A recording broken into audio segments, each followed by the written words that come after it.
All right, so I'm going to do a quick BTSync demo. So I just want to be able to show how we use BTSync to connect multiple sites. So we could use it with multiple editors in different locations, also interconnecting with our cloud-based system and with our headquarters. So in this demo, I'm going to show you me working on my laptop, which is the system. I'm at home working off an external hard drive.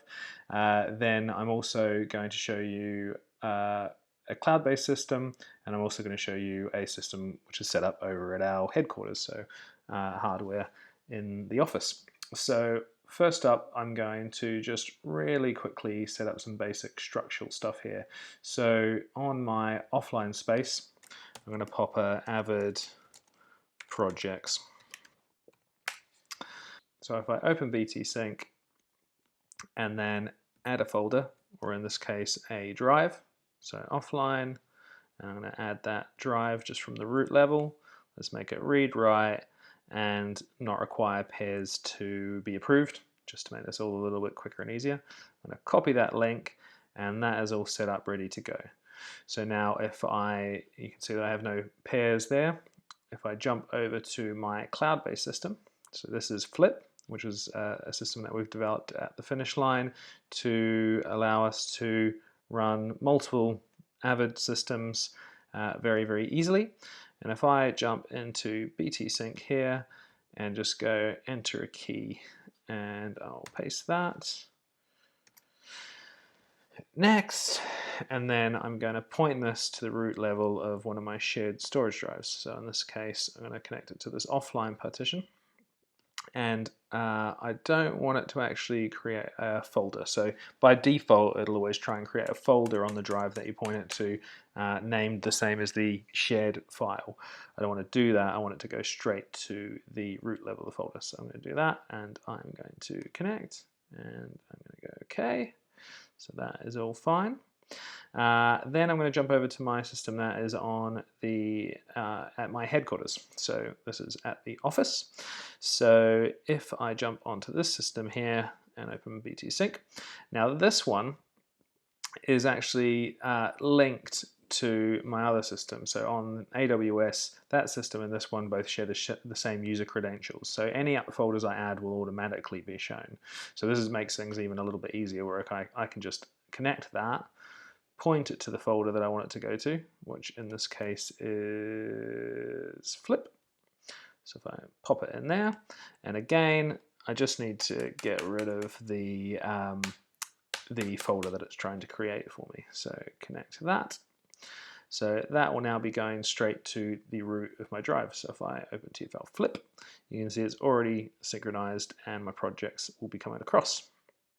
Okay, so at this stage, it doesn't really matter where I start, but for the sake of the demo, I'm going to do it on my computer because we've got some media on a drive here. And what I want to do, if I hide this away, is I want to pull in some of this ARRI Alexa test footage and make it available to my other users. So if I just quickly open Media Composer, all I need to do is point this to the offline projects folder that I created before.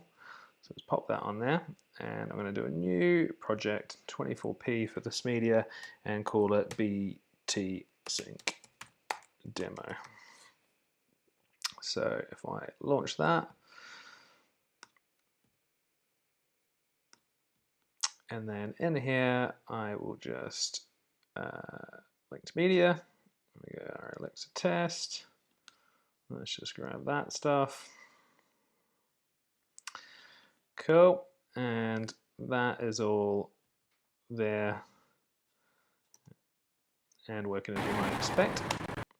So this is on my laptop, so locally connected with a hard drive, and I've got all that media there. I'm just going to save the bin, and then I am going to click transcode. So this is all going to go to the offline space, and I will just do 800k proxy just so everything moves along nice and quickly.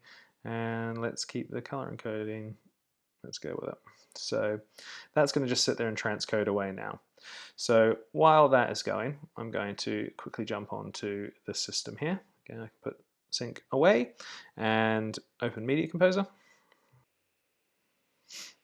So you can already see that that demo has turned up over on this project as well. So BTSync demo. If I open that up, I can already see that bin there, which is owned by my MacBook Pro. I'm going to open up another bin on this system, and let's just to make it really obvious, let's call it FLiP bin. So let's do that, and for the sake of this, let's just quickly let's import some color bars. Let's go to supporting files, test patterns, HD. Let's just grab these color bars and import it into my offline space. So if I go open, pow, whatever, there you go. So those are there now. So if I save that bin, now I'm going to jump over to the hardware. So it's on an iMac at my office. So I'll jump over here. You can see that's already receiving documents as we discuss it all. Okay, so you can see that again the project is already shown up in there in the appropriate place. So if I open up that project, I can see all of my ownership and everything of my various bins there. I'm going to call this one TFL HQ bin. Cool, so you can see that I have a bin here. And then I may want to create a new sequence and say Zeb's great thing. And then I can immediately start to access media from these bins. So you can see that that's already brought my color bars across. So I can use that. And then if I close that bin, and then go back to my laptop. So this is going back to my personal computer here. We were almost finished transcoding these files. I might just cancel that just so we can get things moving along. And then I'll get rid of those old master clips.